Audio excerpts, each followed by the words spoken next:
bersama membangunkan negara tercinta kita. Jom lapor dan isytihar pendapatan sekarang. Maklumat lanjut di www.hasil.gov.my. Assalamualaikum dan salam sejahtera untuk waktu ini. Kita teruskan dalam klinik cukai jendela fikir bernama Radio. Umum telah mengetahui kerajaan telah mengisytiharkan Perintah Kawalan Pergerakan PKP yang bermula pada 18 hingga 31 Mac 2020 kemudian dilanjutkan sehingga 14 April 2020 untuk memastikan keperluan orang ramai kepada perkhidmatan-perkhidmatan asas tidak terjejas sepanjang tempoh Perintah Kawalan Pergerakan ini dikuatkuasa, perkhidmatan-perkhidmatan tertentu iaitu esensial sahaja dibenarkan beroperasi. Dan untuk memastikan keperluan kesihatan dan peralatan perubatan dapat terus disediakan kepada pesakit COVID-19, beberapa tabung telah diwujudkan oleh kerajaan dan NGO untuk orang ramai menyalurkan sumbangan mereka. Di talian bersama dengan kita hari ini adalah Encik Saidul Syahri bin Akamal, Timbalan Pengarah Bahagian Perhubungan Awam dan Multimedia, Jabatan Khidmat Korporat, Lembaga Hasil Dalam Negeri Malaysia. Kita akan bercerita tentang insentif potongan cukai bagi sumbangan kepada tabung COVID-19. Assalamualaikum, Cik Saidul. Waalaikumsalam, Amar. Apa khabar? Baik, insyaAllah baik. Harap Encik Saidul dan keluarga juga dalam keadaan yang sama. Alhamdulillah, sihat sejahtera. Okey, baik Cik Saidul, dalam kita ni PKP kan, dalam kita ni mungkin ramai yang berkurung di rumah, namun tak lupa kepada ramai yang menjadi frontliners di hadapan terpaksa datang ke tempat kerja dan untuk memudahkan urusan orang lain. Tapi kita nak tahu juga ada insentif rupanya untuk potongan cukai bagi yang menyumbang kepada tabung COVID-19 ni Cik Saidul. Mungkin lebih lanjut Cik Saidul boleh jelaskan. Ya, Amar. Terlebih dahulu saya nak ucapkan ribuan terima kasihlah kepada pendengar radio. Dan untuk makluman para pendengar semua, Kementerian Kewangan Malaysia dan juga Lembaga Hasil dan Negeri Malaysia amat menghargai usaha murni rakyat Malaysia yang ingin bersama-sama menyalurkan sumbangan mereka bagi mengekang penularan wabak COVID-19. Dan sehubungan dengan itu sebagai tanda penghargaan dan bagi menggalakkan rakyat memberikan sumbangan mereka, LHDNM mengumumkan bahawa insentif potongan cukai akan diberikan kepada penderma yang mendermakan wang tunai ataupun barangan yang akan digunakan untuk menangani penularan wabak COVID-19 ini serta membantu rakyat yang terkesan dengan wabak ini. Okey, baik. Mengenai kenyataan media yang telah dikeluarkan LHDNM pada 26 Mac 2020 ni, Cik Saidul, mungkin ramai tak fahamlah tentang memo tersebut ataupun kenyataan media tersebut. Okey, susulan daripada pelbagai pertanyaan yang diterima oleh LHDNM dan juga Kementerian Kewangan, untuk makluman semua pada masa ini insentif yang disediakan di bawah Akta Cukai Pendapatan 1967 oleh Kerajaan Malaysia adalah untuk beberapa tabung lah. Okay, yang pertama adalah tabung COVID-19 di bawah Kementerian Kesihatan Malaysia, merupakan menerima sumbangan berbentuk tunai dan juga barangan. Yang kedua COVID-19, tabung COVID-19 di bawah pengurusan bencana negara iaitu Jabatan Perdana Menteri yang menerima sumbangan secara tunai sahaja. Dan yang ketiga adalah derma kepada institusi ataupun organisasi yang diluluskan di bawah subsection 446 Akta Cukai Pendapatan 1967. Jadi organisasi ataupun institusi yang diluluskan ini adalah NGO yang membuat kerja amal dan juga memohon kutipan derma daripada orang ramai. Mereka telah memohon kebenaran kepada Lembaga Hasil dan Negeri Malaysia dan juga telah diberikan kebenaran ataupun kelulusan di bawah subsection 446. Jadi untuk mengetahui lebih lanjut tentang organisasi yang diluluskan ini, para pendengar boleh ke website Lembaga Hasil dan Negeri Malaysia www.hasil.gov.my untuk membuat temakan. Jadi search je baik-baik nama-nama organisasi berkenaan. Jadi untuk mengelakkan daripada kena tipu dengan tabung yang tak wujud dan sebagainya, boleh ke Lembaga Hasil tengok sendiri tabung-tabung yang sah lah. Ya, betul. Dia ada disenaraikan mengikut nama organisasi. Okey, dan juga NGO maksud Encik Syahda? Betul, NGO dan juga organisasi yang berdaftar lah. Okey, sebab ramai sangat ni yang kata kita diberikan kebenaran khas sepanjang COVID-19 ni walaupun kita bukan NGO berdaftar, kita boleh kumpul sumbangan dan juga dana. Tak boleh sebenarnya Encik Saidul? Tak boleh. Sebenarnya bukan tak boleh. Mereka boleh mengadakan inisiatif mereka untuk mengutip derma ataupun sumbangan. Tetapi insentif potongan ataupun pelepasan cukai ni Tak dapat lah. Dapat. Okey. Kadang-kadang dia buat promo sumbangan semua, tak kat bawah tu tulis, dia kecil dia tulis, dia kata telah diluluskan oleh SDM. Tu tak betul sebenarnya. Organisasi yang telah diluluskan sahaja. Okey. Baik, tapi kan Cik Saidul, kalau sumbangan duit ringgit ni mungkin ada resit, ada bukti transaksi. Tapi macam mana kalau saya bagi peti ais baru ni, saya bagi mesin basuh baru ni untuk anggota kita basuh pakaian dekat base dia. Macam mana ni? Kita tak ada benda tu semua, tak ada resit. Okey, itu sebab tadi saya maklumkan bahawa tabung COVID-19 di bawah Kementerian Kesihatan Malaysia menerima sumbangan secara tunai dan juga barangan. Jadi barangan ni kan very spesifik kan. Jadi saya nak jelaskan bahawa bagi sumbangan berbentuk barangan ataupun peralatan untuk menangani spesifik bagi tabung ini COVID-19, para penyumbang perlu mendapatkan surat aku terima sumbangan daripada penerima sumbangan berserta dengan stok rasmi format yang akan dikeluarkan oleh Kementerian Kewangan Malaysia lah. Jadi mereka sebelum mengemukakan permohonan potongan cukai kepada MOF, kepada Kementerian Kewangan, permohonan yang lengkap hendak dialamatkan ke bahagian cukai Kementerian Kewangan Malaysia di Putrajaya. Jadi apa yang diperlukan bagi transaksi derma ini adalah surat kelulusan oleh pertama. Yang kedua, resit resmi ataupun surat aku terima sumbangan daripada badan yang menerima. Yang ketiga adalah surat penilai ataupun kos projek ataupun peralatan berkenaan daripada agensi berkaitan. Jadi bila katakanlah macam dia nak sumbangkan peti ais ataupun peralatan makmal bagi membuat eksperimen dan sebagainya, jadi kita kan kena tahu nilai kan. Jadi ada agensi atau badan kerajaan yang mengesah nilaikan jumlah berkenaan. Jadi pelepasan cukai ataupun insentif itu diberikan berdasarkan jumlah yang telah diluluskan oleh Kementerian Kewangan Malaysia. Okey, baik. Kita ambil contoh Ustaz Abid Liu lah kan. Cik Saidul dia menghantar banyak barangan ke hospital dan sebagainya. Jadi kalau misalnya kata Ustaz Abid tu ada surat kelulusan aku terima dan juga resit pembelian dan sebagainya, bolehlah dibuatkan menerima insentif ni. Saya tak nak komen secara spesifik kepada. Tapi contoh dia begitulah. Iya, betul. Okey. Contoh yang diberikan tu adalah contoh peralatan ataupun barangan yang diberikan. Kita sebut organisasi ABC lah. Jadi dia belikan. Jadi kena ada agensi kerajaan yang mengesah nilai nilai perkhidmatan ataupun nilai barangan tu untuk kita tahu berapakah jumlah pelepasan yang diberikan. Okey. Baik. Tapi dokumen apa ataupun bukti apa yang perlu saya simpan sebagai penderma? Contoh kalau saya ni jutawan, saya menderma. Banyak ni saya menderma, tapi apa dokumen yang saya perlu kena simpan? Okey, kalau tadi kita beri penerangan tentang peralatan ataupun jenis barangan. Tapi tabung di bawah Kementerian Kesihatan Malaysia dan juga tabung COVID di bawah Pengurusan Bencana Negara, JPM, Jabatan Perdana Menteri, juga menerima secara tunai. Okey, jadi bagi transaksi derma tunai ke tabung COVID-19 sama ada JKM ataupun Jabatan Perdana Menteri, antara resit ataupun dokumen yang perlu disimpan adalah resit rasmi ataupun resit atau slip pindahan wang berkenaan. Jadi contoh-contoh resit rasmi itulah kalau sesiapa yang membuat bayaran tunai kepada kerajaan, secara amnya mereka akan menerima resit rasmi kerajaan yang kita panggil Q38. Okey. Tapi ada juga mereka yang membuat transaksi, contoh macam tadi jutawan tadi kan, dia tak nak disclose pun dia punya nama siapa. Jadi dia simpan slip pindahan wang sama ada melalui ATM, check deposit machine ataupun melalui counter bank ataupun slip pembayaran atas talian. Kita juga menerima dokumen contoh pindahan interbank gyro punya slip.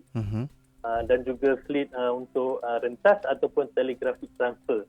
Yang mana dokumen-dokumen yang saya sebutkan tadi adalah pindahan dana secara tunai kepada tabung yang berkenaan, sama ada NGO, tabung yang KKM ataupun tabung di bawah JPM.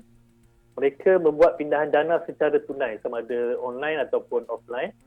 Jadi dokumen-dokumen itu yang mereka perlu simpan dan tertakluk kepada audit di masa hadapan lah. Sebab kalau dia claim di bawah pelepasan derma, di bawah pengiraan cukai pendapatan mereka, jadi kena ada supporting dokumen yang memastikan bahawa bayaran ataupun pindahan dana itu dibuat.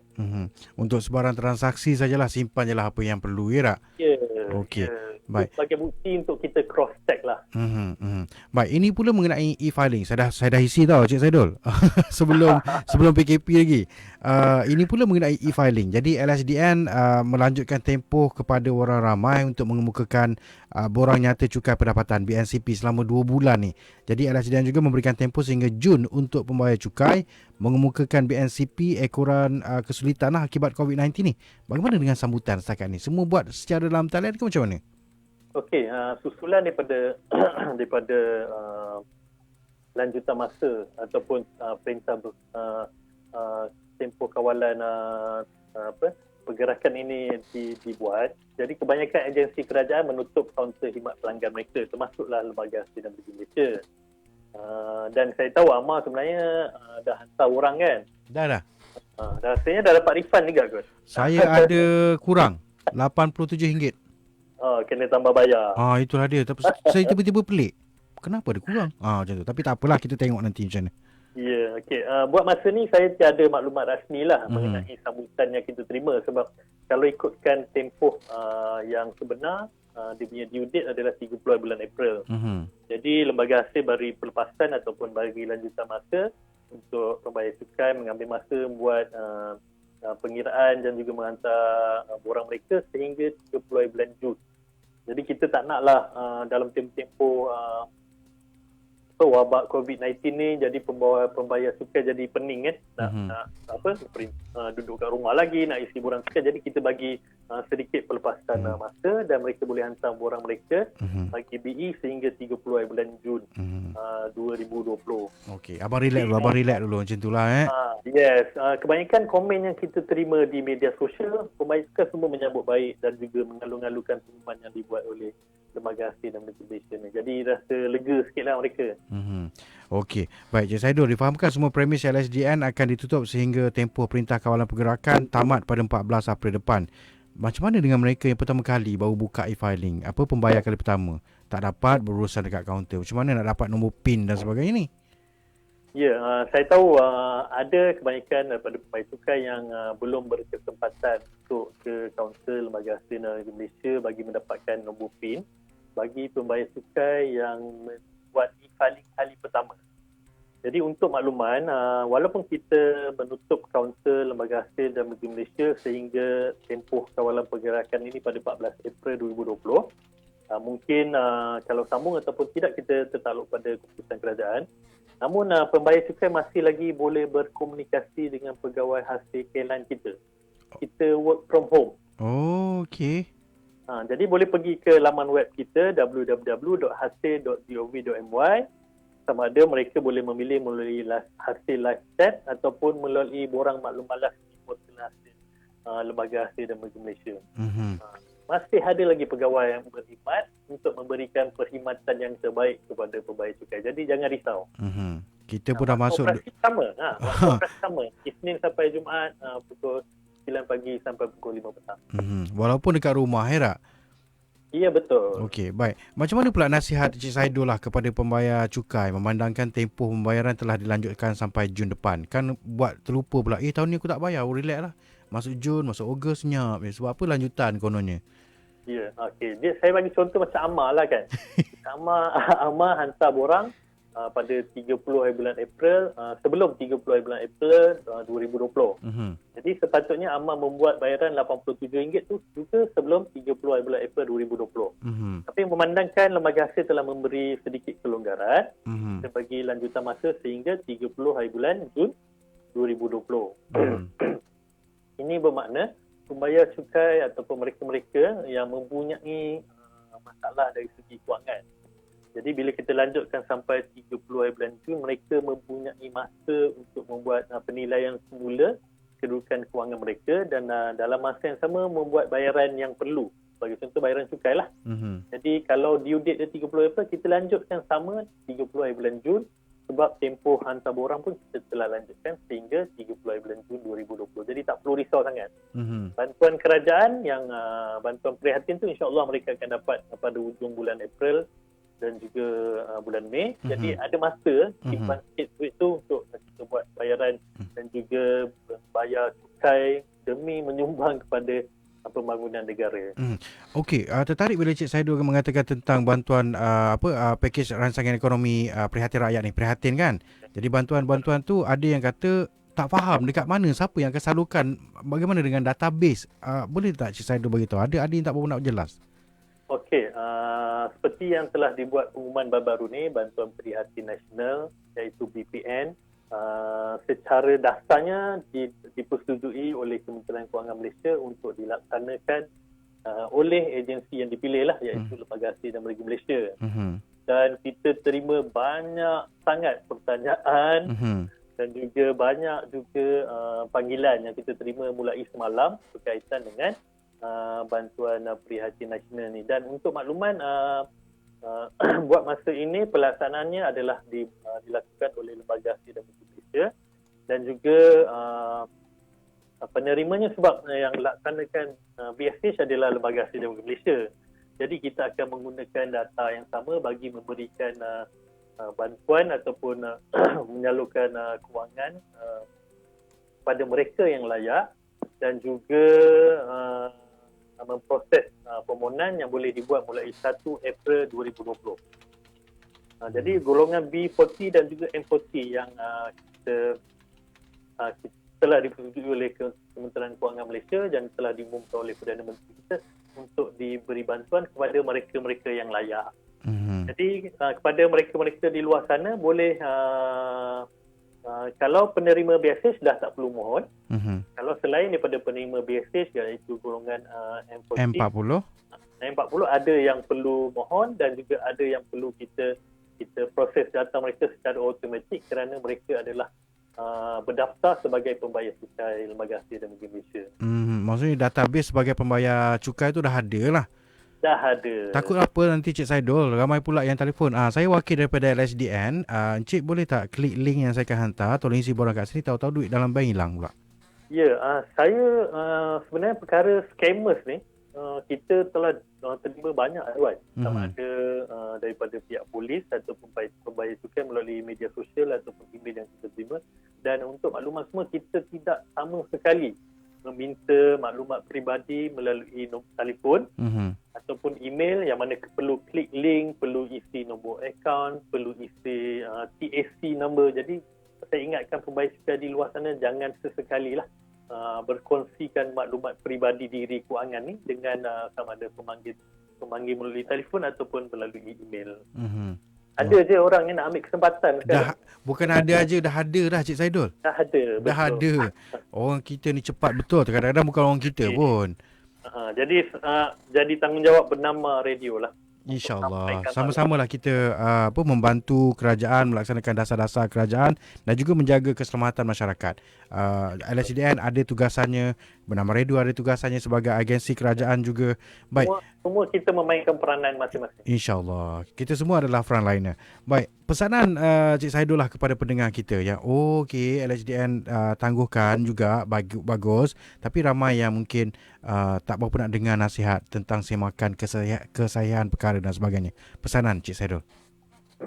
Okey, yang pertama sekali bila kita sebut tentang sumbangan kepada organisasi yang dibenarkan, orang ramai dinasihatkan untuk membuat semakan kesahihan organisasi sebelum membuat sebarang sumbangan bagi mengelakkan penipuan ataupun scam tadilah.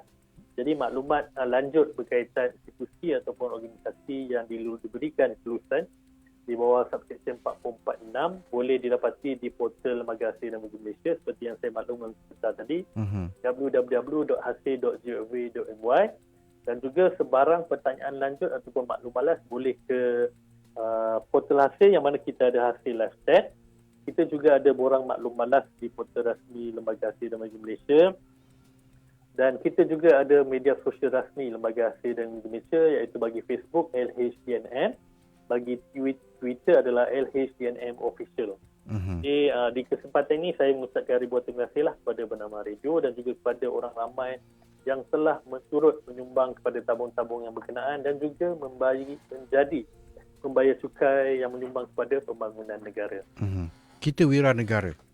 Ya, betul. Okey, baik, jangan lupa juga ada talian hasil care line 0389111000 ataupun www.hasil.gov.my untuk maklumat lanjut. Untuk anda pembayar cukai kali pertama, tak apa, tunggu habis PKP ni nanti barulah pergi kaunter untuk urusan anda. Betul tak, Cik Saidul?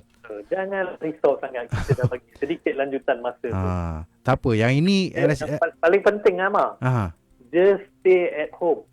Betul. Pastikan kita putuskan rantaian pandemik COVID-19. Betul. Okey, baik. Terima kasih kita ucapkan kepada Encik Saidul, iaitu selaku pegawai ataupun timbalan pengarah bahagian perhubungan awam dan multimedia Jabatan Khidmat Korporat Lembaga Hasil Dalam Negeri Malaysia LHDNM, insentif potongan cukai bagi sumbangan kepada tabung COVID-19. Layari www.hasil.gov.my untuk melihat senarai NGO dan juga agensi yang disahkan oleh LHDNM untuk layak menerima insentif. Terima kasih Encik Saidul Syahri bin Akmal. Ya, terima kasih Amar. Baik, kita akan kembali selepas ini dengan lebih banyak lagi kemas kini berita